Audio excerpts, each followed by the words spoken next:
Reactive training systems.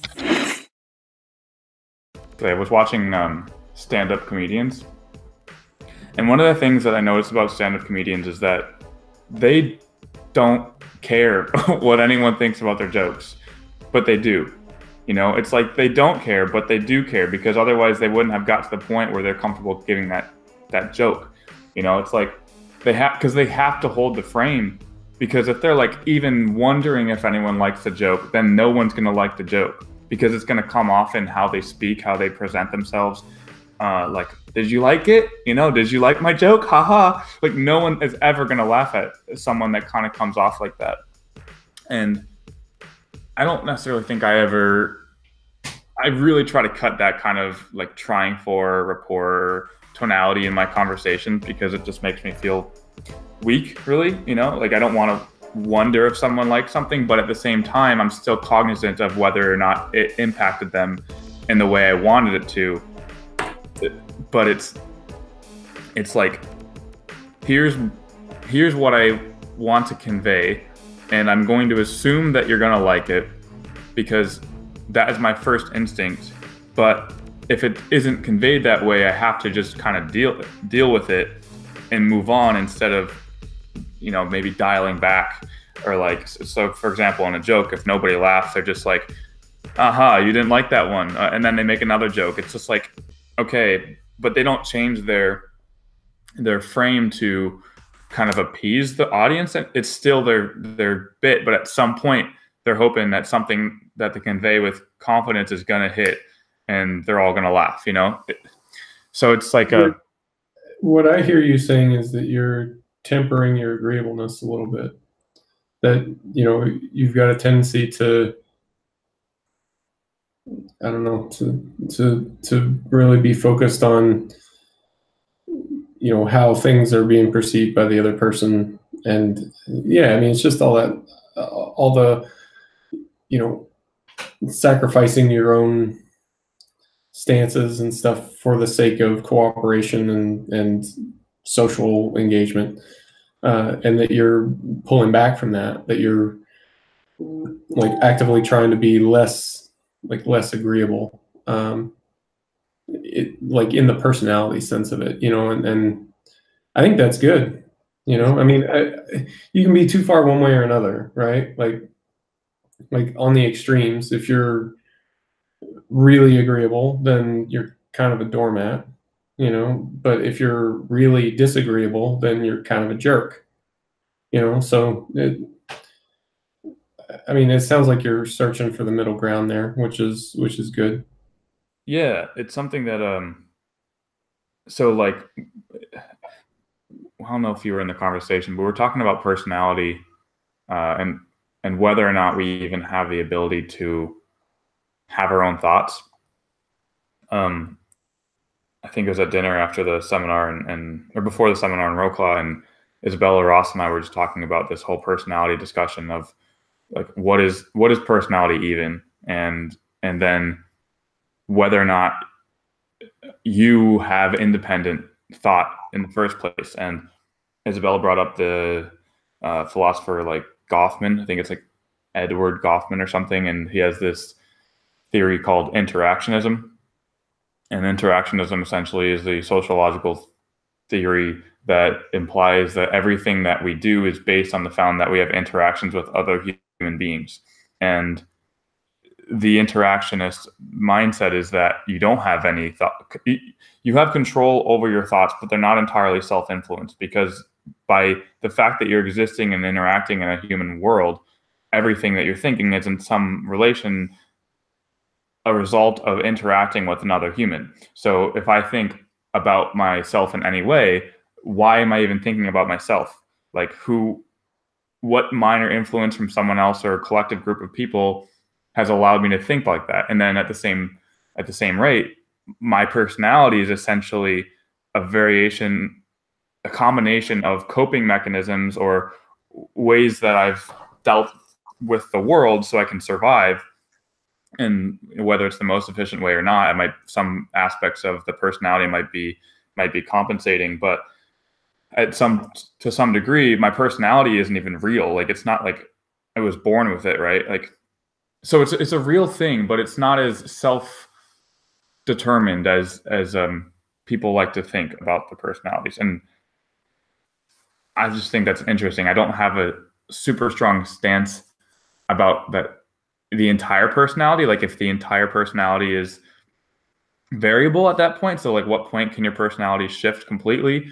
How much of your interaction with the human world as a younger person was contributing to your personality, and then if you're able to become self-aware that your personality is X, Y, and Z, can you manipulate that in any way? But I think that, that sounds like a question that is answerable, from a scientific standpoint, to figure out like how much personality is inherited, um, and I don't know what the answer is off the top of my head, but it would surprise me if like the answer hasn't been looked at by somebody at this point. Like the heritability of personality traits seems to be, pretty obvious avenue for research, I think. But yeah, I mean, as far as all of that stuff being modifiable from the environment, yeah, absolutely. And I mean, we've talked about before that there's a like a strong link between like aspects of your personality and then also neurochemicals. So like this kind of distinction that we have between body and mind in the Western mindset, at least, and I'm not sure if it exists in other cultures as much or not, but certainly in this culture, seems to be a distinction, at least in our minds, between body and mind, and I don't think that connection is, or I don't think that distinction is as strong as we seem to act like it is. It just doesn't seem to be there as much as we think. Yeah, well, for example, one of the things that I do, so this is one of the things, if I start noticing that my personality traits are shifting. So like if my environment is a certain way for a long enough time, I can absolutely detect at some point a shift in one aspect of my personality. So when I'm really in hustle mode, like really grinding on business, my desire to kind of have more of an agreeable personality, I think, increases a little bit in terms of, working with customers and clients and working with people and having that aspect of my life really work, because the relationships in business sometimes, like, they're similar to personal relationships, I guess, but there's a difference because of kind of what I'm desiring from a business transaction, I guess. And that sounds really impersonal, but one of the things that I think is important with business is to make it personal enough with depending on like where you're going to. So for example, if I'm setting up a seminar, the person I'm doing business with for the seminar, it doesn't need to be that personal. They just need to kind of agree on the price, and then the personal interaction where I want to be agreeable and want to make sure that everyone that's showing up to the seminar is getting the value that they came for. My agreeableness shoots up in terms of like framing the situation, the presentation in a way that the people who are showing up actually want to hear. Whereas if I'm like selecting for a partner, I can't possibly like shape everything about myself to make sure it works for them, because then at that point I don't even know who I am. And so those like relationship versus business, and then like the tiers of business. So like you have the top end, person that makes it happen, and then the people that are funneling in there.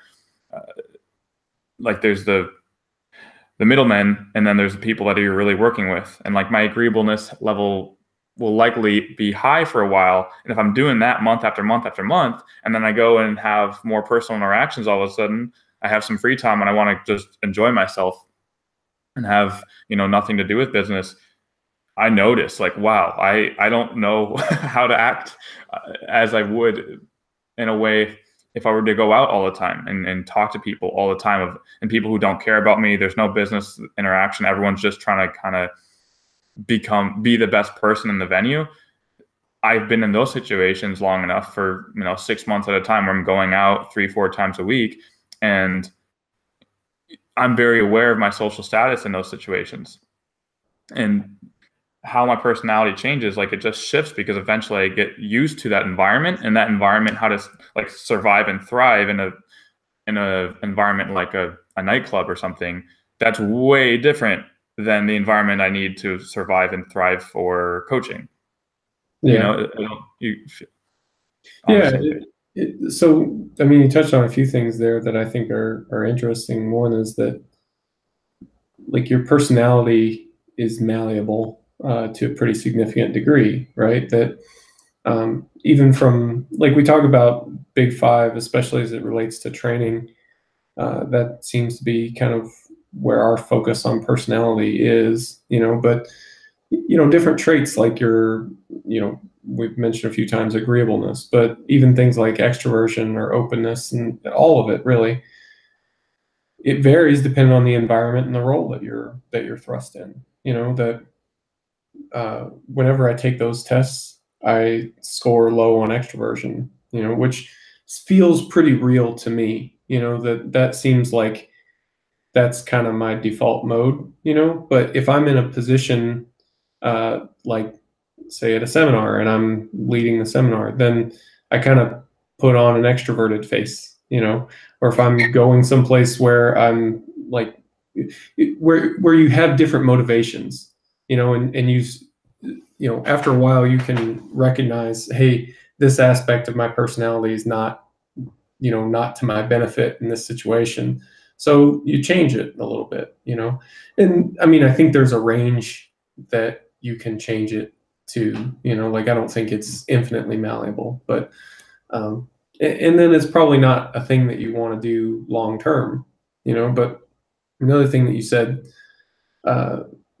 which is like kind of figuring out like knowing who you are, even like which aspect of this is really me, well, I mean, it's funny how all these conversations like ties right back into the whole emerging strategies framework, because I think that one does as well. Like if you take the fact that you don't really know who you are, because everybody's capable of things that they didn't really expect from themselves.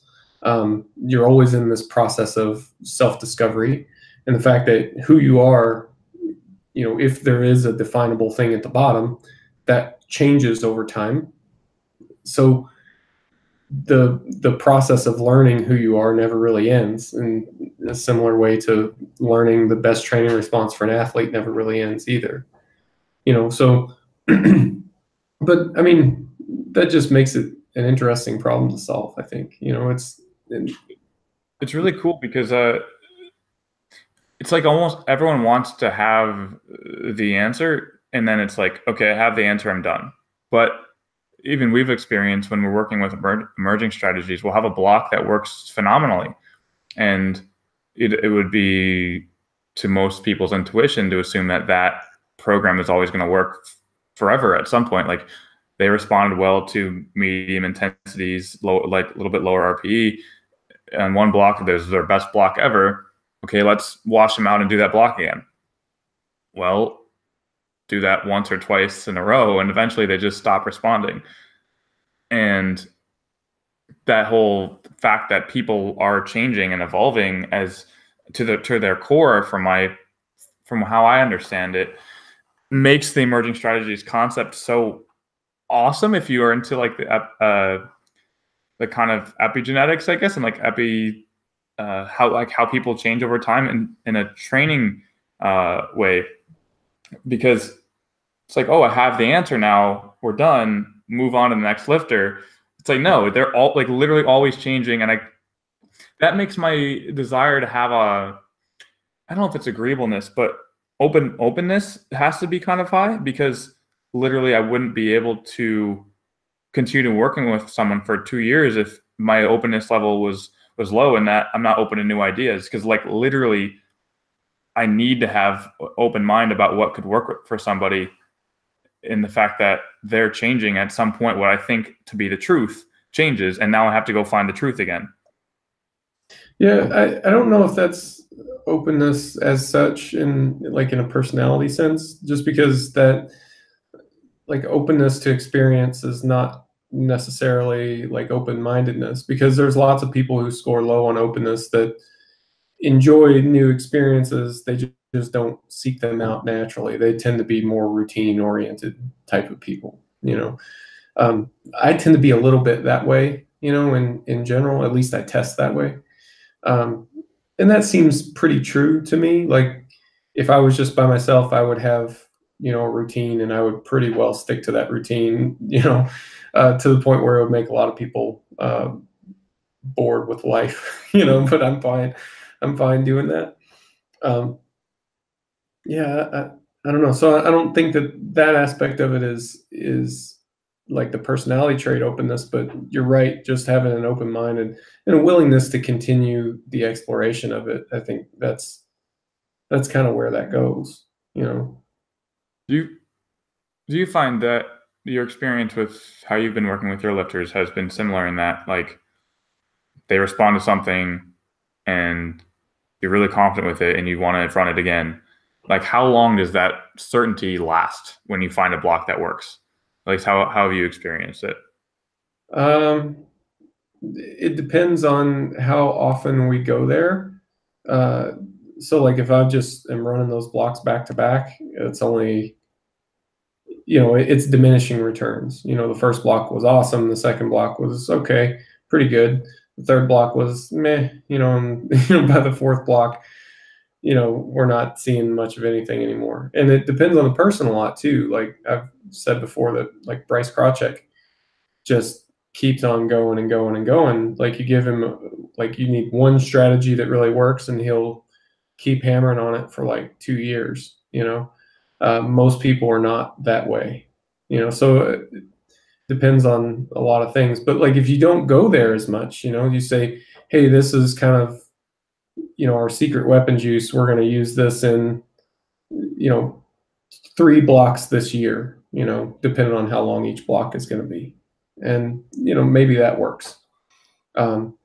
But you don't want to not go there either. So it's funny because, and I'm going to bumble through this analogy just because I'm kind of thinking while I'm talking here, but it reminds me a lot of combat sports. So I just very lightly dabbled in kickboxing for some time last fall, and I kind of fell out of it as my life got more and more hectic, and maybe sometime soon I'll pick it back up again. But one of the cool things about it is when you actually start to fight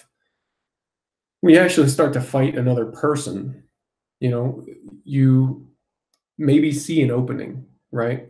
And so you start to exploit that opening. Well, as soon as they feel you starting to exploit it, they start to close it off. So as soon as you notice an opening, that opening starts to close, and then something else will be open. So it's, in the Air Force, they used to call it an OODA loop. It was basically your decision-making process. Like if you're having a fight with another person, you want to get inside their decision-making process so that you can exploit those openings faster than they can close them off, basically. And I mean, that sounds great. That's a lot harder to do in real life. There's a lot of skill that goes in with that. Now, you take something like training for powerlifting, or mapping somebody's personality, or any of these things that we're talking about here. It's not getting inside of somebody's decision-making process, but it is similar in that, as soon as you notice a thing and start to exploit it, the system itself is adapting, so it's not really another person deciding to close off an opening. It's a system that's adapting to the stimulus that you're putting on it, which in reality, I mean, maybe this goes back to what you were saying before about how much of your own personality, your own decisions are really your decisions, how much of it's a result of your interaction with your environment. You could say the same thing, right? If you're a hardcore determinist and you don't think free will is a thing, then at least to my understanding, you can make that argument. And, the world doesn't fall apart, with that, with that type of worldview. So, yeah, I mean, we're pretty deep down the rabbit hole right now. But just that, if you want to, like, you can tie these things together. You can treat training a person, training an athlete as, you addressing a system. It's as if that system is, it's almost as if it's a combat sport type of system where that system recognizes your efforts and is closing that thing off. You could make the same argument the other direction. If I'm having a boxing match with another person and I start to exploit an opening, it's almost as if they're just a complex system that recognizes my inputs and is moving and adjusting based on those inputs. It's the same type of connection in both scenarios. Yeah, so I wonder if the fact that we actually have open communication with the lifters allows us to kind of read into the opening a little bit better than just, hey, here's some data, here's some objective data, here's what I think. It's all like, so it's less all on us and a little bit more of a collaboration for like, hey, where's your opening here? Like, where can we start punching and get a response? Because like you kind of have mentioned before, but I've really been valuing this a lot with lifters who are able to kind of give me some feedback on what they've noticed that they've liked, like things that they want to try, like those hunches that they have. Like those to me are kind of like potential openings for growth in their program. And if it's not, it's not. But on another, so like a kind of a side note, that at least that can help improve buy-in a little bit with the idea, because you're working together to figure it out versus just hey, I'm going to try to figure out your system now. Shut up. It's like, hey, let's talk about it.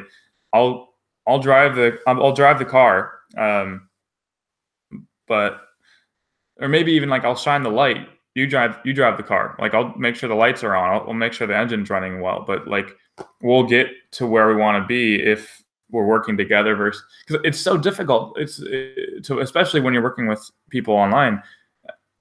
If you're not communicating at least a decent amount when it matters and when it's needed, finding that opening is like looking through a pinhole in a wall 500 feet away.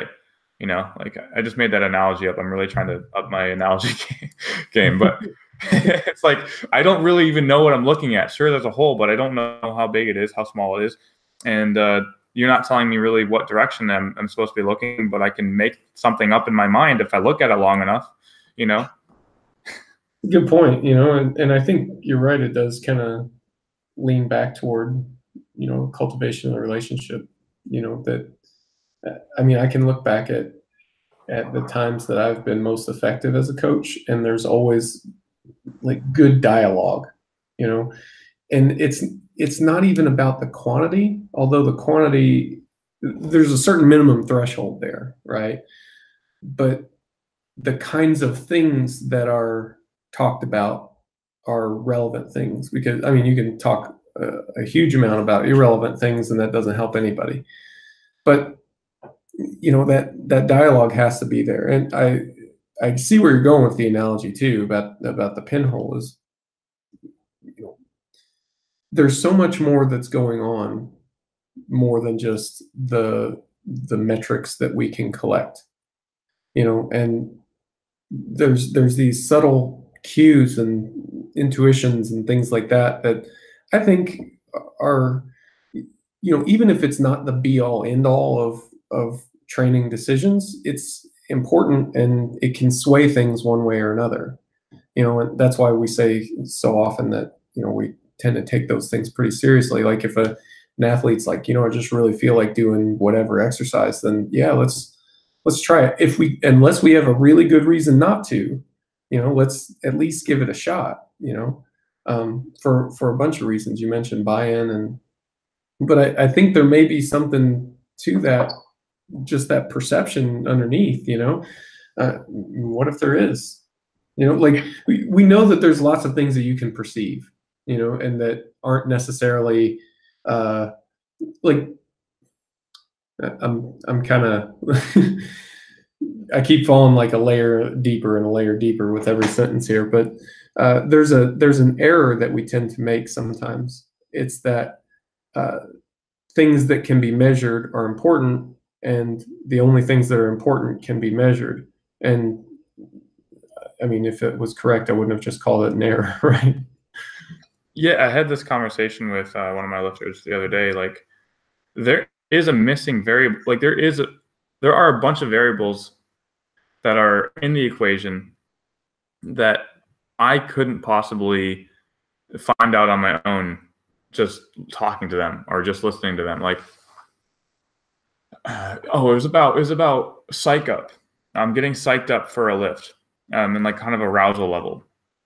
And we were talking about whether or not it's important to psych up. You know, there's a difference between the external psych up and internal, and I don't really think that matters too much how you do it, but to the point at which you get yourself aroused for a lift. Like, how does that impact the quality of someone's session over time? And we were talking about like long-term stimulus response, kind of. So if you get really psyched up for your first session of the developmental block, like you need to freaking bash your head on a wall to get psyched up. Well, how long can you do that? And how does that impact, you know, the duration of your stimulus response, or even the successfulness of the stimulus response? Because some of my like super heavyweight lifters, they seem to so I'm working with 3 of them, and they're all responding super well to almost everything I throw at them. And there's a few consistent variables, but one of them that I've been noticing that's been standing out is how they approach each session. It's like they're all definitely aroused, they're ready to go, they're excited to lift, but it's never past the point necessary to build momentum for the next week or the next session. And I was thinking that variable is one of those, like, how do I design a program to allow that to last long and over a long time?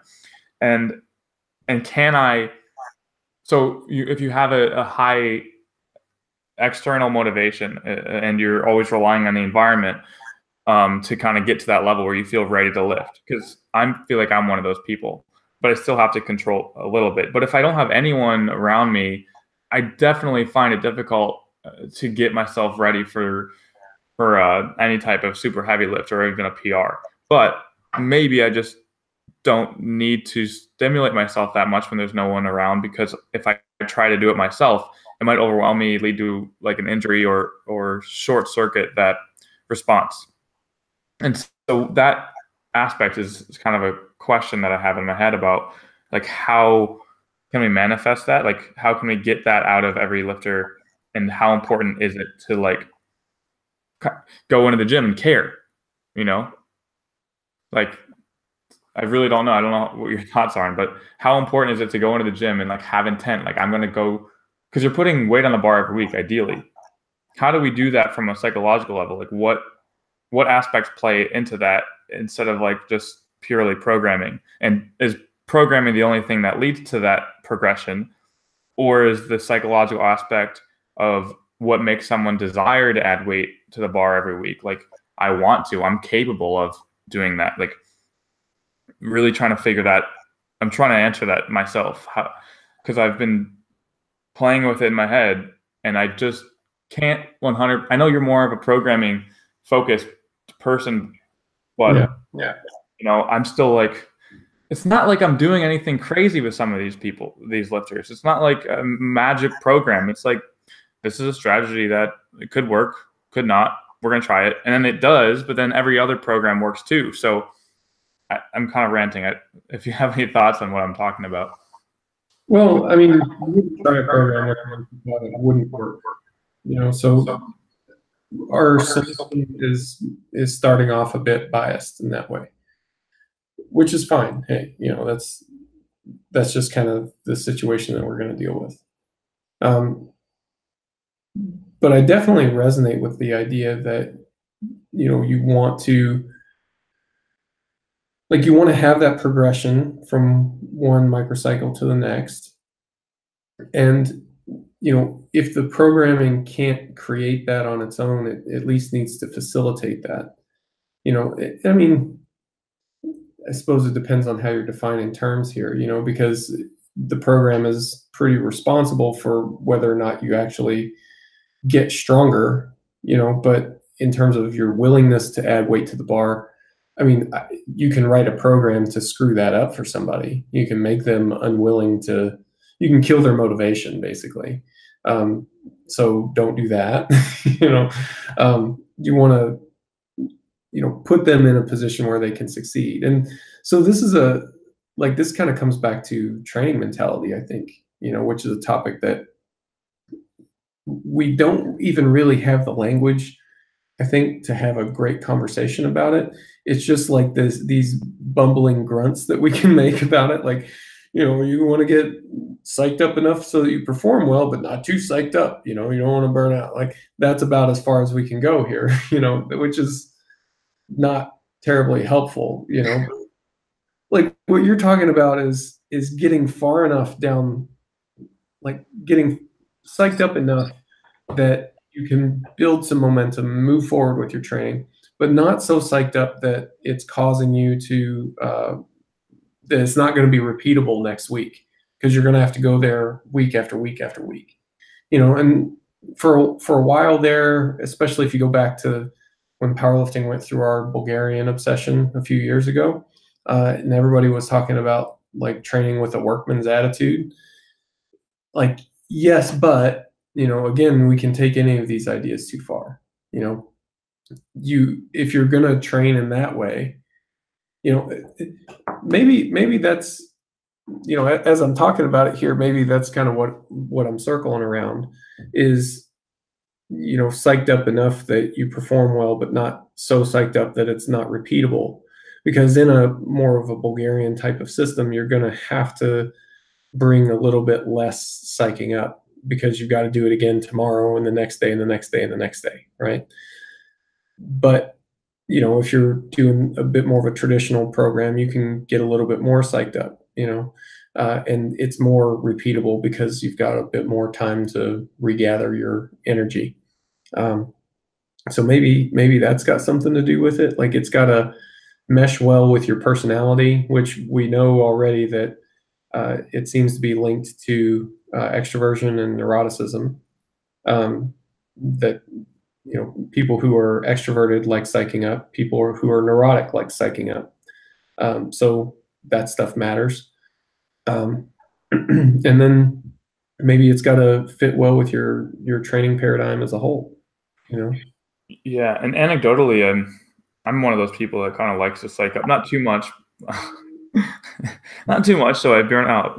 But I definitely like really getting focused. And if I have a really good session, I'm almost always burnt out, like real burnt out after it. Like, I can do the whole thing, I can do the squat, but my training frequency, when I'm in a consistent rhythm, I haven't been in a little bit, but when I'm in a consistent rhythm, my training frequency in terms of competition stimulus and even movement stimulus. So like my squatting movements are usually limited to once or twice a week. My deadlift is once a week, and bench is 3 times a week, because I never need to get hyped up for bench. So from an anecdotal standpoint, and also some of the other lifters I've worked with that have a kind of a similar experience with their competition movements, if they have higher neuroticism with their and they're demonstrating that in lifting,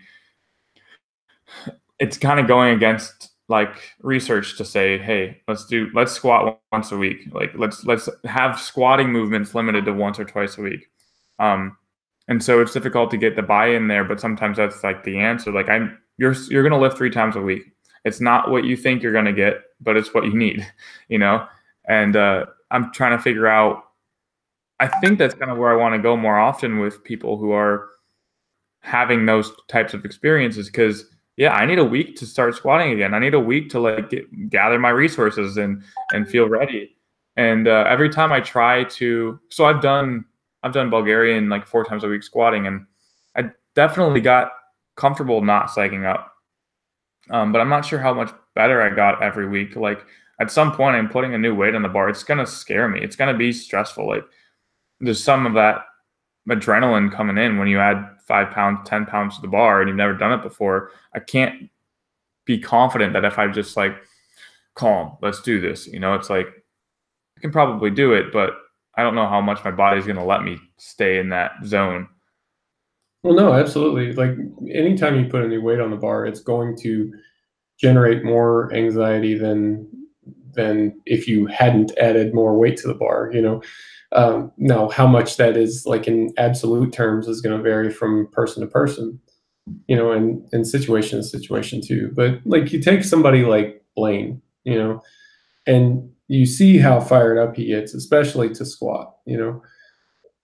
Like that's another aspect of this as well that you can't really capture with like a Big Five type paradigm. Like take how psyched up Blaine gets to squat. Have you ever seen him get that psyched up to deadlift? No. And I've talked to him about this. Like he's tried, it just doesn't work. Like it doesn't feel real, and I mean, at least the last time that we talked about this, Blaine was convinced himself that if he could get to that same level for deadlifts as he does with squats, then his deadlift would be better than it is. Not that Blaine's a shabby deadlifter or anything, but even better. But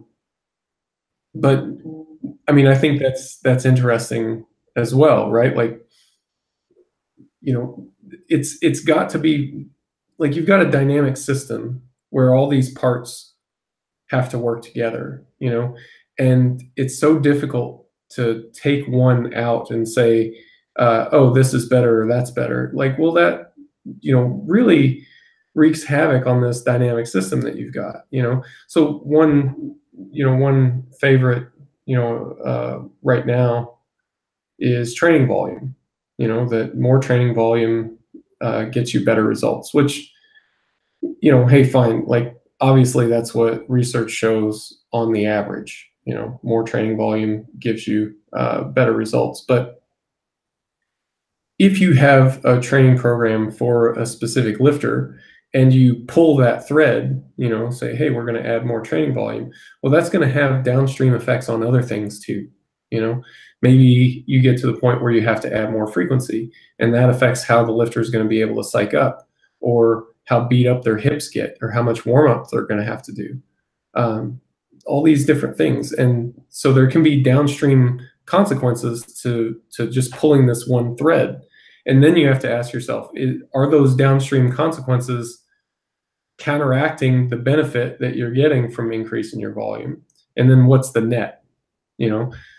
Like, yeah, okay, on the whole, when we, control all the variables and isolate everything in this unnatural way, that, we should expect more progress. But what about in a more organic environment, something where you do have a dynamic system and you don't just pull one thread and control all the variables tightly, and it's not just this machine that you're turning screws on. It's more like a cargo net.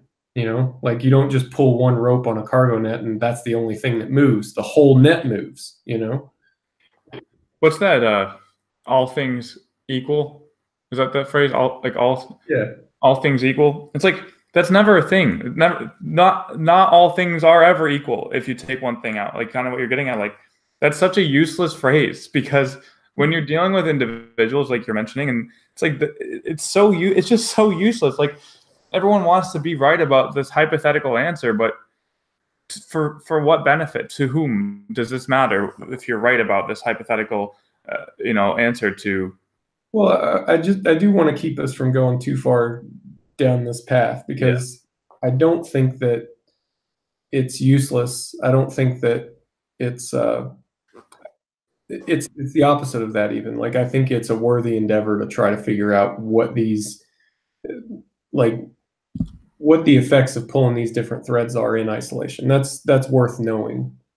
I just think that when it comes to practical implementation, a lot of us get it wrong in terms of what we expect. We don't take into account the fact that you're working with a dynamic system and not an all things being equal scenario. Like, Mike Zordos talks about it, I think, really well when he points out that the kinds of questions that exercise science tries to answer illuminate principles, and then it doesn't give you an answer. It's not, this is the thing that you should do, but it's our job as practitioners to realize that those have cascading effects, Right. That when you increase the volume, it's going to have these other effects. And is that still worth doing? Yes. Okay, well then let's do it, and also, and I think this kind of goes back to your points a lot, is that you're going to look at it and say, hey, progress has been a bit stagnant. So why don't we try to increase the training volume? All right, fine. But that's going to have these downstream effects. Is that going to be a net benefit or not? And well, we probably don't know. We can guess. And if we guess, yeah, it's probably better, then it's worth trying. But you definitely have to measure it and see if it actually worked in the real world or not. Definitely. Yeah. And when I mean useless, I don't mean in the whole actually figuring it out for scientists and so we can use it as practitioners. I just mean as practitioners, if we're dependent on those answers to those hypothetical questions, then it leaves us in a bad spot, because obviously there are those second, third, fourth order effects of every decision. So yeah, kind of want to make that clear, because at the end of the day, if it weren't for the scientists that were researching, then we'd just be kind of hoping, it's like, let's try this. And it would be all anecdotal and, all independent for each individual. But having an idea of like, hey, in this high frequency Norwegian study, people responded better to high frequency training. So yeah, having those, it's kind of like about that toolkit. I think I haven't mentioned on this before, but like having more of a toolkit in it as a coach and as a practitioner. So when a certain situation happens, for example, like injury, like biggest reason to have more tools than what you're normally used to as a coach, like, hey, how could we potentially help speed up injury risk or injury recovery while they're seeing another specialist? Well, there's some data that indicates that tempo work helps recover and speed up the recovery of tendons. So let's try that and see what happens. And obviously I've done that for myself. Anytime I have any type of pec strain, I just do like 5-3-0 tempo work, maybe a little bit more, and for 3-4 weeks, and at some point it goes away. The pain goes away. The experience of tension goes away. And so like having those tools in our toolkit, otherwise I'm just left like sad or mad or, angry, like just frustrated, because it's like, well, who has the secrets that are gonna help me, versus like, hey, I have a lot of secrets. I have all of the secrets and I don't know which one is the one for you. Yeah. There's definitely a balance there, between using the research that's available and then, balancing it with everything else, which, it's funny even bringing it up, because like there's no scientist that I've ever talked to who would argue that point at all.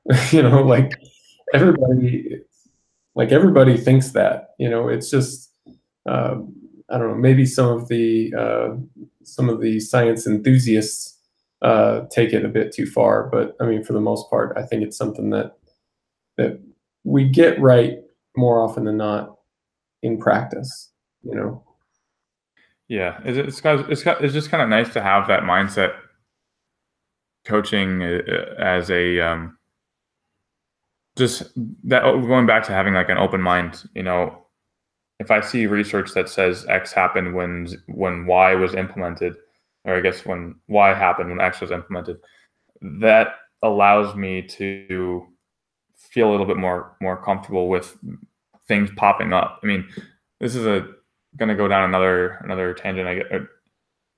line This of whole thought, I podcast guess. is tangent, so it's fine.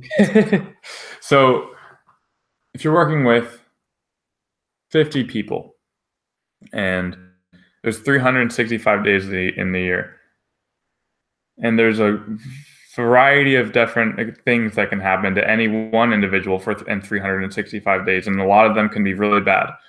Like, the likelihood at some point with you work as a coach working with someone where something seriously bad happens to them outside of your control is high.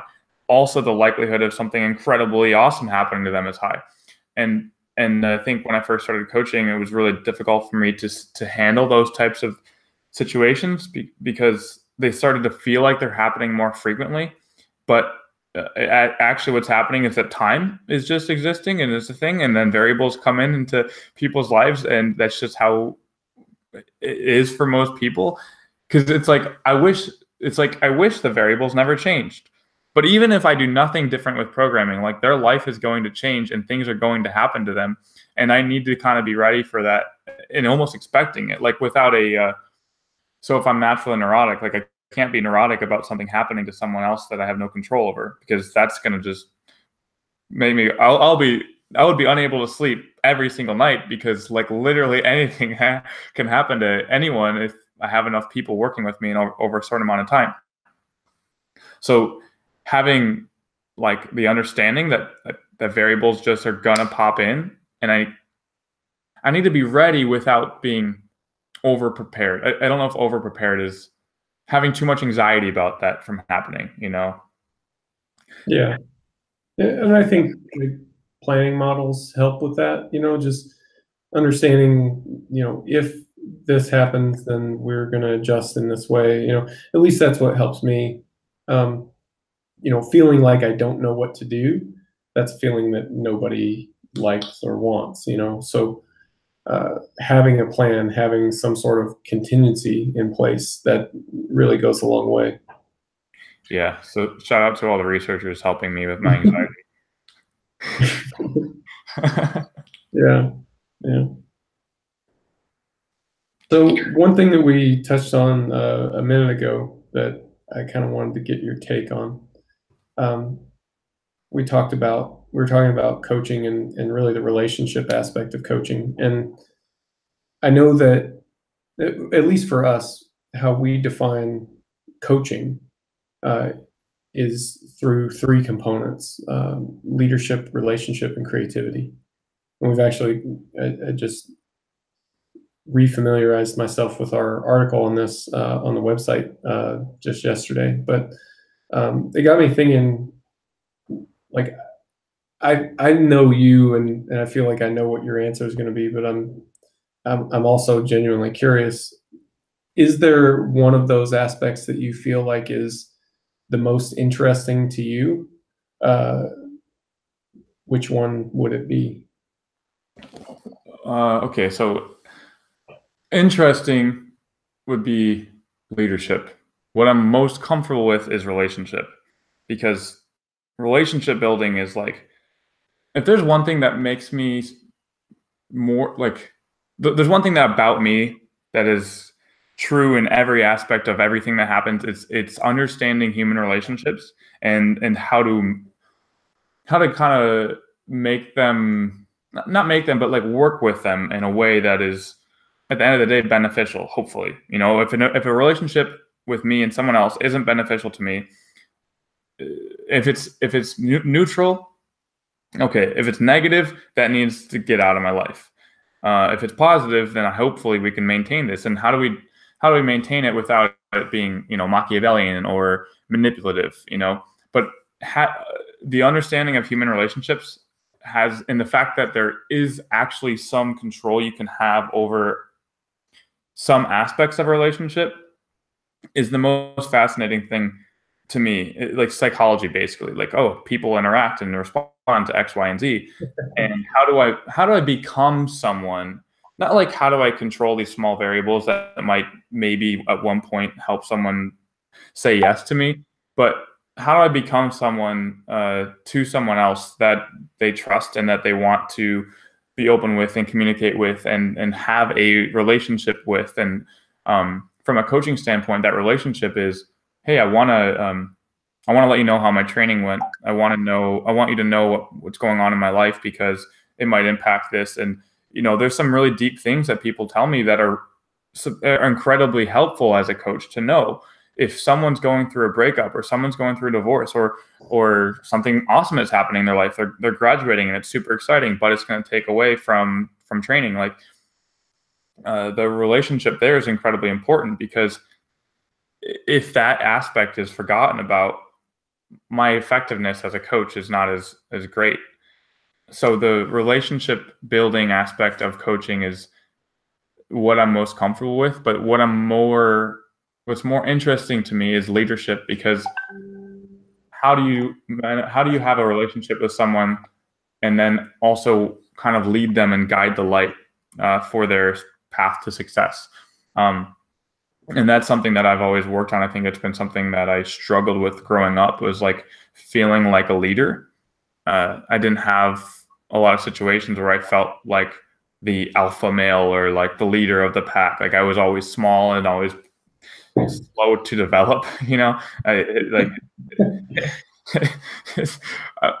don't know if everything is fully developed anyway. Like my brain's still probably developing, but it's really that type of personality trait. Like it was difficult for me to develop because it took so long for me to get to a point where I felt like it made sense for me to lead.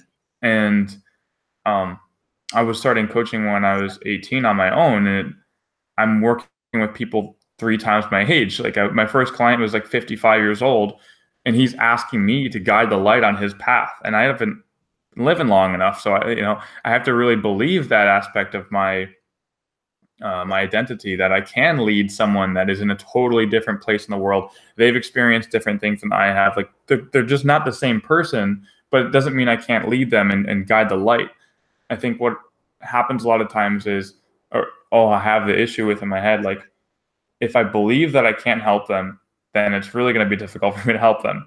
So if I just establish the fact that I can help, but as long as I'm actually asking what they need help with, then I can kind of cut out the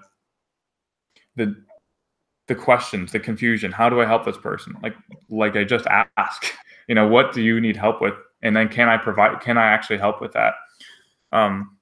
So yeah, those two things, all 3 of these things really come in together. They all work together, but building a relationship with someone comes first, and then figuring out, okay, can I lead this person to where they need to go or where they want to go or not? But overall, I think the fact that that's even a thing that we're talking about as coaches is awesome, because when I first started coaching, it was like, who's right? I'm right. I'm the coach. I know everything. I'll get them to where they need to go. Don't worry. Like, I got you. I'll take it from here. Right. Exactly. Like, I'll take it from here. Thanks for trusting me with everything. But then you realize that their inputs matter. Like they are part of the system. It's not, I couldn't possibly know everything about them with one call, one Skype call. Like I just couldn't. Things are happening, and yeah, it's a long-winded answer. Skype calls. It's not even about that. That, like in my experience, that's one of the first things that you learn about leadership is like before you really start to take on leadership challenges. And I'm not talking about like being the captain of your team or something like that, like actual challenges where, your inputs are final, more or less, at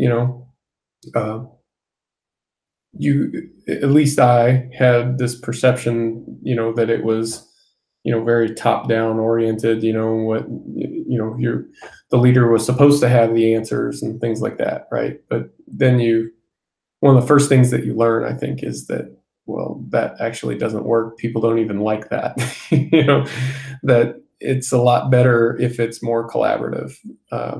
And I think this leans back on the relationship component, because there are some people that want more collaboration and other people want less collaboration. But I don't think anybody really truly wants no collaboration at all. Just treat me like a cog in the machine. I'm cool with that. want to run experiments on me, I'm fine. Nobody wants that, right? Like there's some degree of autonomy that everyone wants. So, and I suppose you could say that, like, well, maybe it would be better to call it something else, call it, guidance, or some other term that more properly placed emphasis on this collaborative experience. But I don't think that's it. I don't think that's really it either. Like, I think calling it a leadership component is pretty true. It's just the thing that needs to change is maybe our perceptions of what leadership is need to mature, but that's also one of those vague things that, people can define in whatever way suits them, like maybe I'm getting some facts wrong, but it serves the purpose here. I think there was a study done where, it's one of these studies where you're asked to rate your own skills and in relation to your peers, and everybody rates themselves as an above average driver, which is mathematically impossible. But people do the same thing with leadership. Everybody thinks that they're an above average leader, pretty much everybody, more than 50% of us think we're above average leaders. And, again, it's like, well, it's not really possible. But I think the thing that makes that happen is the broadness of the term and the lack of concrete definition for it. I think the fact that we can just kind of define it however suits the purpose, seems to play into that. But and there's the fact that everyone wants to feel powerful or something, like out there they have. I think it's the economy. To be honest, I think we like to feel like we're in control of our own lives, and at least it seems like people in those roles have more control than people who are not in those roles, which I think there's probably a bit of truth to it, but it's not all black and white, Well, it's like, does every leader have no person that they look up to or follow or have had similar guidance from, like I think it's all circular, to be honest. Like I think you take the manager of a company who's beholden to the shareholders. You take the shareholders of the company who, what do they want? They want growth, and so they're beholden to the customers. So it all goes right back around to the bottom, and yeah, I mean, I think it's a lot more interdependent than it seems at first glance. But I mean, even that's not like a landmark observation here. Like, I'm far from the first person to see that, I think I have this conversation with some of my friends, and like on Instagram, it's like the posts that really resonate with me are posts that are focusing on less reinventing the wheel, or not even reinventing the wheel, but pretending like they created the wheel. Like how many freaking squat technique videos have been posted in the past? Like I get that sharing information is good and kind of like going through the circle, but I find personally the posts that are more actually like inspiring or contribute, influence me to do something, are those that are more just sharing a story or an experience, and then it's theirs. Like, this is my experience with this. And that's it. It's like, here's a story about something that happened, and that's it. It's not me trying to tell you to do something. It's not me trying to say this is how life works and this is how you have to behave and this is how you have to act. But if the weird thing is, and it's like, this is something I think about a lot, I'll actually do something that someone just shares about their life, as long as they're not telling me that I have to do it that way. But if they say that that's how they did it, it gives me the feeling of choice. And it's like, I'm winning my way still, even though it is kind of your way, but you're not making it about you being right, So that like leadership thing, like that person led me to behave in a different way, whether they know it or not, because of the fact that they weren't acting as most people would imagine a leader should act. Yeah, they're not like authoritative. It's not directive. Yes, which there's definitely a balance because, like you said, that some people want more collaboration, some people want less. And if you miss the mark on some people for too long, where you just keep asking for feedback, and they're like, I just do what you just do what you do, man. You're the expert, you know. Having that balance is interesting sometimes, especially if you let yourself believe that all people, you have like 5 people that are similar and one person that's different. If you like are trying to get that one person to be like the other 4 people, well, you're never going to win. You know, like you're never going to get them to do what is necessary because, you know, for example, cues. So if I'm in pain, you know, if I'm in pain personally, I need someone to basically talk to me like, not like I'm an idiot, not like I need to figure my shit out. I just need to be understood. I don't care about anything else. Just, oh, that sucks, man. That must really hurt. Whereas someone else might respond well to, hey, you're being a baby, you know, like just get over it or something. I would never respond well to that. But someone else might. And so that kind of gets to maybe I might not be compatible with everyone that wants to work with me, you know, and that personality combination. Like I want to be able to have the ability to influence and allow other people that are unlike me to improve because, you know, there's not that many people that are just going to click.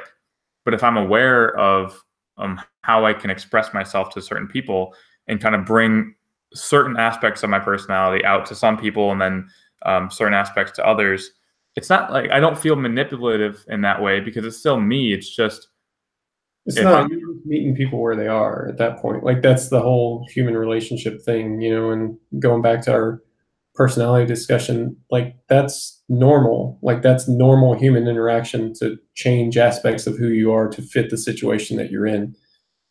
Like I don't know. I don't even think it's worth going into much more than that. Like it's such a self-evident point, I think, but I don't know, maybe some other things popping in there, but anyway, yeah, just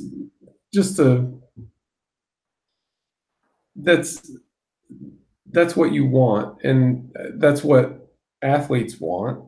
That makes the whole thing work is, you know, because they're changing aspects of who they are to meet your expectations too. You know, you just have to find a way to interact that works, you know, and for some people that's easier to do than others. Yeah, well, so I want to touch on the whole changing your personality thing, or not changing it, but finding aspects that are working.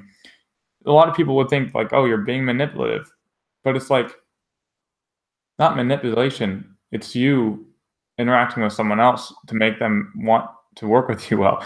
You know, like the whole manipulation, the word manipulation is very negative, but are you manipulating aspects of your personality or are you just bringing out who you want to be to that person, you know? I don't know. I think there's a lot of work there to be done defining some terms because depending on how you define it, yeah, I guess it could be manipulative, but then basically every interaction that you've ever had with another person has been manipulative.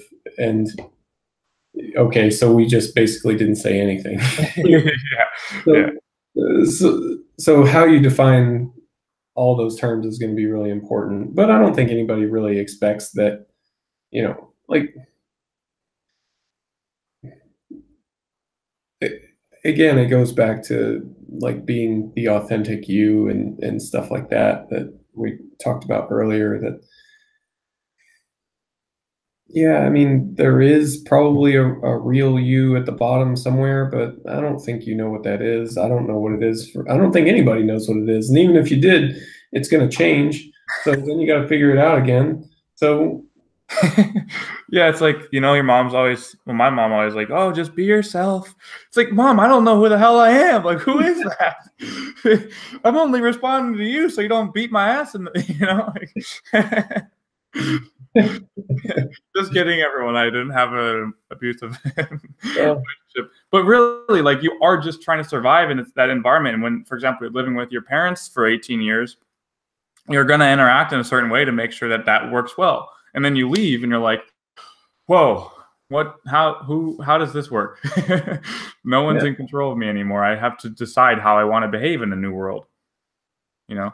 Yeah, well, I mean, we're veering pretty far outside of our scope when we start talking about child development, but like I think that's kind of the point of how parents go about raising kids, is to teach them how to act in the world when they're not around, so that, because like, let's be honest, you can behave in the world in one way and it works, and you can cultivate relationships and, you know, take advantage of opportunities and you know, live a successful life, you know, or you can behave a different way and none of those things happen, you know. So your behavior does matter, and of course it's a lot of things outside of that as well, you know.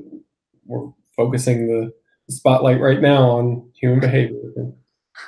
It's I don't know, it's crazy to the kind of caveats that we have to make, I guess, but or that I feel like I have to make, at least. Anyway, that it's about teaching someone how to behave in the world. And again, it's a dynamic system. So you modify one aspect of your personality, and just for the simplicity of conversation, let's say it's agreeableness, you know, and so you decide you're going to be less agreeable. Well, all the other aspects of your personality are kind of in this dynamic relationship so that it works, and that the whole thing, like, you're a functional person, you know, you're a person that people can interact with and get along with. And now you change this one aspect of it. Well, there's going to be other aspects that have to change so that the new personality works as well, you know. Now, it's a thing that most people do automatically and don't have to think about, which is fine, you know. But it's funny as well to think that, you know, some people don't do that, you know, that they attempt to only modify this one aspect, and, oh, hey, now my relationships suddenly are not working. Why is that? Well, you've kind of tinkered with yourself in this dysfunctional way, you know. Maybe don't do that, or keep working with it until you find a new pattern that fits, you know. Yeah, that's like the whole self-awareness thing. Is that a thing that, like, I don't think you're gonna have an answer for this, but it's just a thought. I have a lot of these thoughts. I think about this type of obviously I have a lot to say, but like, I think about these things all the time, like literally all day. I'm just thinking about, like, how does why did that cashier smile at me? Who was laughing? Like, someone was laughing over there. Was I about that? Were they laughing at something else? It's not like a insecurity, like, oh no, what am I doing? But I'm so interested in how people are behaving all the time. Like, if I see a couple walking down the street, I'm like, I wonder what the frame is there. Are they married? Like, is she seeing someone else? Is he seeing someone else? Like, just thinking about these things. But so my question is, like, how many people are actually aware that they can change their behavior to certain situations, and that they're actually they are meeting people in the middle, you know, like that self-awareness of their behavior. Like, because it's easy to say, oh, you're either born with it or you're not. But then it's like, okay, I'm not that special, you know, like, people have these thoughts. They have to, I think. I don't know. Yeah, I think you're right that I don't have the answer there. I think I need to talk to more people. I want to do like a survey, like, hey, are you aware of your behavioral changes in certain social situations? Because, like, that would be interesting to me. I feel like most people are aware of it, but then I also feel like it's kind of a meme to think that people aren't. So I don't know. Yeah, I know it's kind of an open-ended question, but right. But I mean, I don't even think it's debatable, though. Like, yeah, it's a thing. Yeah, right. And it's not, I don't know, like, it's just normal. Yeah. But I mean, that's, you know, in order to kind of close the loop on it, like, that's an aspect of my personality as well, for me to sit here and say, yeah, it's normal, you know, let's move on to other topics. Like, that's that's how I view the world. Other people, want to tinker with that and figure out if there's optimize different parts of those interactions as well. Other people would prefer if you didn't tinker with it. So anyway, should we come up for air? Yeah, let's call it for air. Let's bring it back to training or something. Well, maybe we can title this podcast "An Awkward Conversation Between Mike and Jim." We talk about many things that they really have no business opining on. But like, fair enough. But at the same time, I find coaching to be one of these, like, the more I dig into it and the more I figure out what works for a lifter, the more I find that these types of thoughts are just maybe not all of them, but a lot of them are like incredibly important for figuring out how to make the most of somebody, enable the best outcome for someone to happen. And how much control do I even have over that? But ideally, like, at least from my perspective, I would like to have not as much control, but as much influence as I can for an individual, right? So like if someone's paying for my services and they want to get better as a lifter, well, what are all the aspects that could possibly enable them to be the best lifter that they can? And then that comes, if you peel that back, it's not just training, it's not just programming, it's who they are as a person. And then what are the other stressors that are contributing to their training stress? And, can we communicate enough so that maybe, and not everyone's open for this, right? But there's some people that are like, oh, I want to have this conversation with you. This happened in my life, and I've been dealing with that, and that's been making it difficult for training to happen in the most effective way. And if they aren't ready for that conversation, then I have to deal with the data that I have available. But understanding that those other things, I think they matter. Like, we're not all just lab rats lifting every day. Some of the best I think one of the more consistent things about the best lifters that I work with, that is actually one of those variables. Like, they don't have a lot of other things going on. Everything is pretty consistent. They, every single day they're training, they're eating, they're lifting, they're sleeping. And if they have some time for their friends, like, they make some time. But the more serious people are, the less kind of sacrifices or risks they take in those avenues where it's like, yeah, I'm not going out tonight. I'm not drinking tonight. I'm not doing things that I'm not going to go travel. I'm not going to take these big risks that might impact my ability to perform every week. Like, they all, yeah. There's definitely sacrifices to be made there, and serious people are serious, sure. At the same time, and I know I'm not telling you anything you don't already know, but it's like, if you're not in that situation, you're still left with the same question. It's just more variables left as far as how to optimize things. How do you organize your life in a way that helps you move closer to your goals? Now, if you're somebody who's trying to get to the world championships and you're treating this very seriously, so you're controlling all that stuff, great. If that's not you, then that just means that there's more knobs and dials to be adjusted so that everything is in a configuration that works. Yeah, which is really fun to find, because I really think one of the most enjoyable things is when those situations happen, when there are a lot of other variables going on in someone's life, and you can get at least the programming dialed in to a point where it works for all the various stressors. I'm like, that's so cool. Like, we modified the frequency and all. Like, the most interesting cases are when I'm working with someone that has like a super hectic job. They're working night shifts, and they, can only train like 3 hours a week or something crazy, and they still progress. And and that program is probably the most fine-tuned, like, personalized, tailored program I've ever written or something. And it's like, wow, like, high five, teamwork. We did it. Like, that was a stressful situation, like, getting to the point where we're both buying into this idea, to this concept and this framework, and it's working, and it's actually working. Like, it actually makes me feel so good when I find it out, What a great example of the whole leadership, relationship, creativity paradigm. It's a good example. Probably a good one for us to wrap up on. So, Jim, thanks for sitting and chatting with me. I appreciate it. And finally getting around to doing these and having some chats with you. So hopefully people get to know who you are a bit more.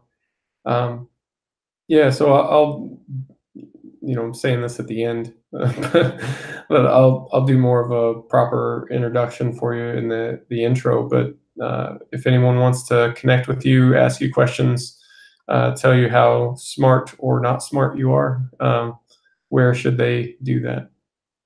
Well, if you want to tell me how smart I am,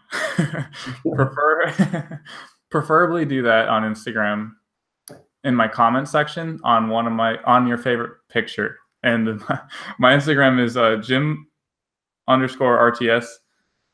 I think that's my most preferred medium right now, but otherwise Facebook is like going at me on Facebook. I think I need like an extra 3,000 friends before I look cool enough for Facebook. Even though, is it cool to be cool on Facebook right now? Like, if you're really cool on Facebook right now, is that even cool? The things that keep Jim up at night. Yeah, so I think for most people, just follow me on Instagram, Jim_RTS. All right, sounds good. Well, thanks again for your time, Jim. Thanks everybody for watching. We'll see you next time.